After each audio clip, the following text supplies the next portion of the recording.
зөвхөн судалгааныг бодсон болов цаана би бас нэг сургууль хүмүүлийн ухааныг сурсан хүн би энд ирээд энэнийг сурвал би хожим юу хийдэг вүлээ нэг илүүгээ үндэстэндээ хорондоо гэсэн тэр тухайтай бодол хижээгээ сургаж эхэлсэн бол. Өн жоохон хижээгээс би өөрөө бас юу болсон чи Монголын кон төлөө заах юм хийе гэдэг бодвол ердөө улаасаа л байдаг. Гэвч жоохон яаж хийн юу хийнэ нийцгээд ердөө тэр үед л ердөө төсөөлж чаддгүй л байдаг. Гэвч чаг завшаа юм оо одоо юм чадал байвал жаахан чи хийе гэдэл. Ингэж л бодож байсан. Ингээд суулд нь явхан дэрснэ дараавла одоо нэг бас яах юм сураад бас жаахан жоох байр сартай болоод ирэх үед бол одоо бас нэг бодогцсон бол би чин юунэ төлөө явхан дэрсэн бэлээ гэж одоо. Нэг монгол хүн болсны хувьд жоохон юу хийвэл таарах вүлээ, юу хийх чухалтай байна гэсэн ийм бодол орж ирсэн. Зөвхөн өөрийнхөө одоо оролдоод олоод явж болох байх. Гэвч явханд бол бас тэрий бодвол бас чихээ онд явхны эрдэмтэд бол заавал нийгэмд очиж бичлээ. Чиний битсэн чимгээд заавал нийгэмд очиж уншихтай байх хэрэгтэй. Өгвөл чиний битсэн юм унших хүн байхгүй. Нийгэм ч гэсээр вилдэлгүй гэсэн учраас. Хөлгөнгөө ярим тэр бүгдөрөн онцгол манай нийгмийн шинжилгээ ухаан оролж байгаа хүмүүс ч тийм. Байгалийн шинжилгээ ухаан бол тэр хөлгөнгөө тэр бүгдээр нийгмийн хүмүүс мэдвч тэр чинь онцгой хэдэн л мэддэг. Онцгой нь би одоо юу хийж чаднаа гэж бодвол одоо хаашаа хүүхдүүдэн заах илүү шиг явханд авчирч нүдийн нээлэх юм чухал байх уу гэж. Сургаа хүмүүлийн түүх оролцоо үед бол ягаад явхан суралцна гэдэг бол их чухал утга барихтай. Өвөр Монголын одоо үеийн орчин одоо үеийн сургаа хүмүүлийн үеэсд бол явханд суралцсан сурагчид бол их чухал биелүүлжүүлсэн. Жишээл одоо манай Монгол одоо хургалжим одоо юу одоо бар хийсэн төмөт байгаа. Эргээд маш олон эрдэмтэд ялгарсан. Энэ дээр бол одоо чирэг данаас байж байгаа, соёлын байж байгаа, өмлөгийн байж байгаа. Миний хөрх сэтгэл гэж. Энэ чинь бол наасан чихтийн явханд байхтаа бичсэн сар. 1940 онд бичсэн шүү. Гэвч тэр бас хараад бид одоо бүгд л өвөр Монголын орчин үеийн уран зохиолын сойрлагчаа гэж үнэлдэг. Тэгвэл одоо бас бид хөлнөө одоо орчин үеийн хөлнөө судалгааны сойрлагчаа гэж чингэлтэй багш үнэлж байгаа. Эргээс улнаас одоо манай Монгол соёлын одоо алдарт одоо судалгаач, түүхч, төвшин багш байгаа. За ингээд цаашаа бол одоо маш олон эрдэмтэд өргөд бол бүр явханд ирж суралж ирсэн. Жишээл Америкт бол ханган гомжоо гэсэн эрдэмтэн байсан. Одоо Англид бас юу унан өргөнгөө дэлхийд төсөртэй эрдэмтэн байгаа. Энэ бас бүгд явханд ирж сурсан. Үүндээ өвөр Монголын нэг билег орчин үеийн эрдэмтэл бүр явхантай холбоотой. Сүүлийн үе болоод ирчихгээд одоо шуурган одоо профессор доктор төрөөтэй одоо манай боржгон гэрэлт хост доктор манлай одоо маш олон эрдэмтэд өвөр Монголын их сургууль, багшийн их сургууль, Тариалангийн их сургуулийн эрдэмтэд бол олонхын бүр явханд хүмүүжил барьсан. Тэгэхээр энэ явхан гэдэг бол манай Монгол соёлд авчвал их одоо нөлөө үзүүлсэн юм газар. Тэгэхээр одоо энд хүрээд ирсэн байна. Явхан гэж тийм газар байх. Манай дээр үеийн улсууд одоо тэгэхээр нутгийн хадлаас аваад хэлэх юм уу наасан жогдсон тийм ба. Ийм улсууд хурж ирсэн юм шүү гэж бодсон тал байж л таарна да. Тэгээд хүрээд ирлээ. Явханчууд таныг яаж бодож авсан бэ? Явханчууд бол хүнээрэл болно. Герман бол одоо энэ бол олонхын явханчууд бол одоо монголчууд гэсэр их хүндэтгэж үж байна. Хүндэтгэж үж байна. Энэ бол бид Монгол бол өөрийнхөө бие бол бид бол Монгол удам нэгтэй гэж хэлдэг.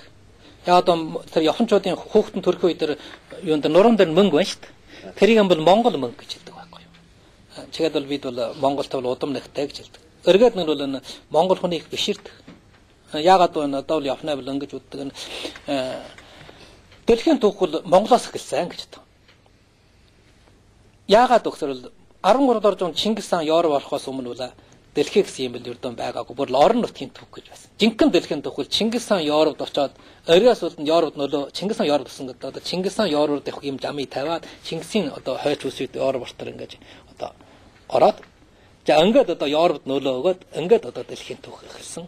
Ингэмэртэн бол орчин үеийн Монгол дэлхийн Европын орчин үеийн түүхийн хөшгийг бол монголчууд нэлээ гэж байна. Ингэж ütдэг. Яагаад өгсөр бол одоо дундад жуунан бол Европчд бол түнэр харангүй дундад жуун гэдэг. Яагаад түнэр харангүй гэдэг бол тэр бол Европын альва хөдөлгөөн бол бүр христийн шинахан тэр ёсоор явах хэрэгтэй. Онцгой тэр одоо христийн шинэ их чанга байсан тэр үед. Альва хүнээ бодол сэтгэх одоо алхаж гიშих одоо альва бүгд нь христийн орох хэрэгтэй. Гэвч харин христийн шинэ одоо тэр одоо бүхэл одоо тийм сүрий дарсан бол Монголын мөрчир очиж дарсан байхгүй. Ингээд бол хүмүүс бол христийн шинээмэл тэр бүгдийг бол юм бүгдийг тэрнэх хэрэг итгэх гэн байсан. Хүнээ бодол сэтгэл чөлөөтэй болоод ирж. Ингээ хамаг туруу Монголтой холбоо байгуулсан Венис гэж байна шүү. Италина Венис. Марко Полоны нутаг. Эндээс хамах төрөө Европын утга хурлын сэргэлтийн хөдөлгөөн ингэж гарч ирсэн байхгүй. Зарим нь бас жаахан одоо тайлширсан магадгүй. Үнэндээ бол монголчууд бол дэлхийнэ соёлын хөгжилт бол түүхийн хөгжилт бол их авьяатай мөртөн 13 дугаар зууны Монгол гэдэг чинь одоо нэ Америк гэдэг. Америкийн бодвол зарим талаар бас давсан тал байгаа. Энэ ямар талаар давсан гэвэл би соёлын ухаан сулсан энэ үдээс бол би бол шашин 13 дугаар Чингис үед альва шин бүр чөлөөт. Чи миний шашнаа өөрийнхөө шүтэ би чамаас гайлахгүй, чамайг хэрэг татахгүй. Шашин бүгдөрөн чөлөөтэй өрсөлдөө хийн. Одоо бол тэр Америк энэ бас бүрэмсэн шийдвэрлэл дийлээгүй шүү дээ шашны очрын.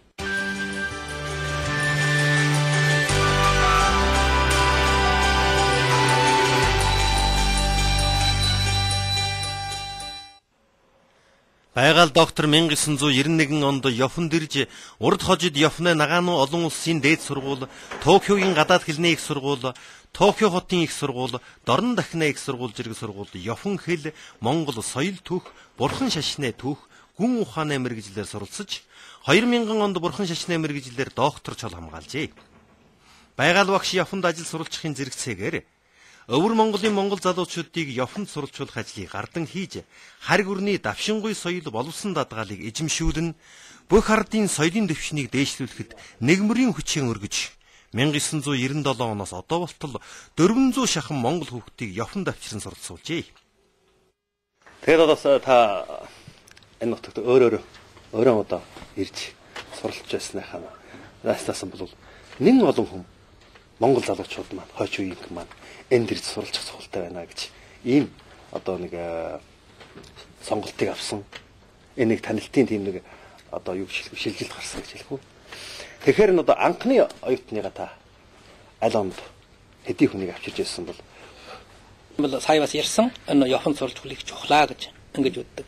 Эргээд энэ уятаа авчиртай хэдийгээр чухал гэдгийг мэддэг боловч бол оны хүн бүгдөрөө бараг мэджиг. Гэвч хүн бүгдөрөө хийж байгаа учраас биш ээ. Энэ учраас. Гэвч чухам яагаад ингэ хийсэн байг бол энэ бол миний сая ярьсан хүмүүжигдсэн орчин тойрон чаг уйтаа солоотой магадгүй гэж. Миний хүмүүжигдсэн орчин бол өнөр миний сая ярьсан ми ламо минхэн гардаар өссөн. Ингэтэн бол одоо ямар ч юм бүр хөөрхий гэдэг боддог байхгүй. Хөөрхий гэж одоо. Манайд нь бол хөөрхий гэдэг үг их өргөлж байдаг. Хөөрхий ингэ. Ихмэрт ийм бүгдийг хөөрхийж үтэн ихмэрт ийм бүгдээ төлөө бодно. Босдын төлөө их бодно. Энэ дээр бол миний аав бол над ийм нүгэлгээр ярьж өгсөн. Энийг бол би бол хажууд энэ бол миний нэг насны нэг баримталж явах ёсоо гэдэг. Гэвч хажууд энэ хүрд дийлдэг байхгүй. Ягаад гэхээр нэг удаа бол манай тэр хөдөө бол одоо чулгаас өмнө шүү дээ. Олон халдварт өвчин дэлгэрдэг явдаг байсан. Тэгэд миний аав бол залуу байхдаа нэг тэр халдвар сүнсээр аль Монгол гэрнээ өрхий бүтөөчдөг юм шүү. Хүн орж болохгүй гэж боддог. Тэгээд бол миний аав бол залуу байсан. Тэгээд бол орлоо. Тэгсэн чинь лам өвгөн сууж исэн гэж боддог. Тэгэд бол тэр халдварт өвч болоо. Тэгэд тэр миний аав бол давхар тэр лам өвгөнд өм жалаад авчирж өгчээ одоо. Тэгэхээр тэр лам өвгөн бол одоо тэр чинь одоо хөө одоо би чамд одоо хөргөх юм юу ч байхгүй одоо үх хайрлаа гэж. Тэр манай Монгол соёлд үх хайрлна гэдэг их чухал юм байдаг шүү. Тэгээд би чамд үх хайрлаа. Тэгээд юу гэж хэлж байгаа гэхээр хүү минь ээ гэж одоо.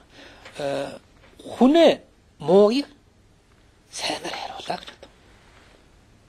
Ийм үх хайрлж. Тэгээд миний аав бол энийг хийж чадчих. Яагаад гэхээр би сая ярьсан соёлын аврал тийм олон улсууд манай аавыг жохоод жимдэг болгосон.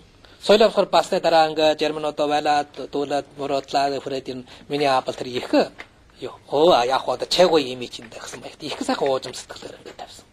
Тэр үед чи манай жогсон чи манай жимдүүлсэн гэж жогсон хажууд нэг наснаа өшөө болоод юм. Гэвч миний аав бол ингэсэн харин хүнээ муугийн тэр одоо хамаагүй одоо сайхнаар хүлээж бодоод ингээ явсан. Би харамссан өдий бас тэр хүнээ муугийн одоо сайнаар хариулж байгаа. Гэвч хүнээ муугийлаа муугаар хариулахгүй гэж одоо энэ одоо энэ нэг төвчөнд л явж байгаа байхгүй. Тэгэд бол онцгой олны төлөө хүнээ төлөө юм хий гэдэг энэ бол миний аав юм одоо надад одоо манай гэрийн сургаал шүү дээ ийм байсан. Өргөд энэ миний өссөн чаг уу одоо манус бараг нас бараг болсод бүр одоо өвхөн төсөө биелүүлэн ард түмнээ төлөө гэж ийм нэг сайхан сэтгэлүүд байсан. Тийм хүнээ төлөө бие биенээ боддог. Тийм нэг гэрийн сургаал, тийм нэг нийгмийн орчин тойрон ингээ өссөн болсноор заавал урах юм нэг гачигжиж жүжиг усуудыг дэмжих хэрэгтэй. Энэ нь бол одоо бас нэг хүнээ босны хувьд бид ингэж хийх ёстой гэж боддог. Ингээд болохын төр илүү хүүхдүүд илүү завшаан олгож өгье. Энэ бас одоо зөвхөн энэ хүүхдүүд энэ ч бас урах юм манай Монгол соёлын одоо ховор эрдэнэ гэж. Наад авч бол энэ ховор эрдэнэ. Тоолоод хөдөх хүүхдүүд.